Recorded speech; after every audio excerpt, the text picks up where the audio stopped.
বর্তমান সরকারের প্রধান ডক্টর ইউনূস সাহেব, আপনি আসলে দেশে রক্ত দেন নাই, আন্দোলন করেন নাই। সংগ্রামে দেশে আমরা করেছি, রক্ত আমরা দিয়েছি। এজন্য রক্তের মাধ্যমে এই স্বাধীনতা অর্জন।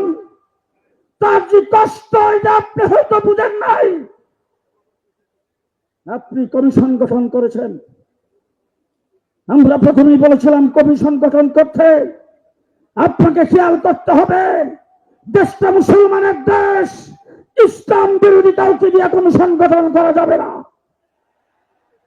আজকে প্রমাণিত হয়েছে যাদেরকে দিয়ে আপনি কমিশন গঠন করেছেন তারা তসলিমা নাসরিনের ডিমের ফুটানো বাচ্চা। তারা বাংলাদেশের ধর্মপ্রাণ মুসলমান নারীদের প্রতিনিধিত্ব করে না, তারা বেশ্যাদের প্রতিনিধিত্ব করে। নারী কমিশনে যাদেরকে রাখা হয়েছে তাদের সম্পর্কে একটি কথাই বলতে চাই। আপনাদের যদি এতই ইচ্ছা হয় আপনার দেহ আপনি যে কোনো জায়গায় বিলিয়ে দিবেন, বেশ্যাবৃত্তি করার যদি আপনার এত খায়েশ থাকে আপনি করেন, কোনো আপত্তি নাই। কিন্তু বাংলাদেশের ধর্মপ্রাণ মুসলিম জনতাকে বেশ্যাবৃত্তিতে বাধ্য করার জন্য আপনার কোন এজেন্ডাকে চাপিয়ে দিবেন,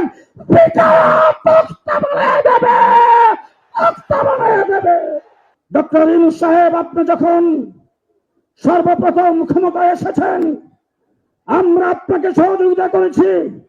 আওয়ামী লীগ বেশিরভাগ ভারতের মুঠের তুলে বসে এই দেশ থেকে আপনাকে উৎখাত করার জন্য সর্বপ্রথম যে কাজটি করেছিল সংখ্যালঘুদের উপর নির্যাতন।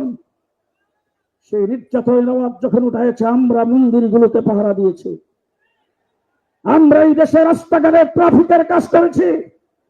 আমরা এখন পর্যন্ত আপনাকে সহযোগিতা করতে চাই, তবে ইসলামের বিরোধিতা যারা করবে তাদেরকে আপনি প্রশ্রয় দিতে পারবেন না।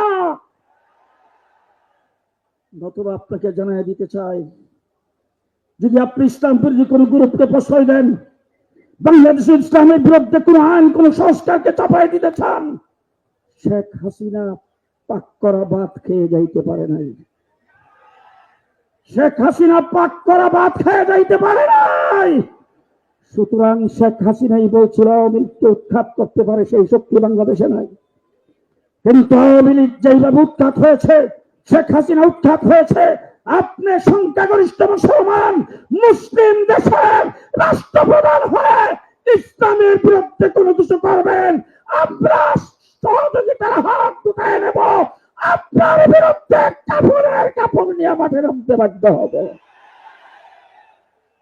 শেষ কথা বলতে চাই, বাংলাদেশে যখন জেলখানায় ছিলাম তখন দেখে আসছি ফাঁসির মঞ্চ। ফাঁসির মঞ্চটা জেলখানার ভিতরে একটা কোণার মধ্যে ফাঁসির মঞ্চ বানানো আছে। রাত্রে 12টার পরে সেখানে ফাঁসি কার্যকর করা হয়। বাংলাদেশে শেখ হাসিনা যে নির্যাতন চালিয়েছেন, যেভাবে গুম হত্যা করেছেন, দেশ থেকে যেভাবে লুণ্ঠন করেছেন, শেখ হাসিনার বাংলাদেশে আসতে পারবে না।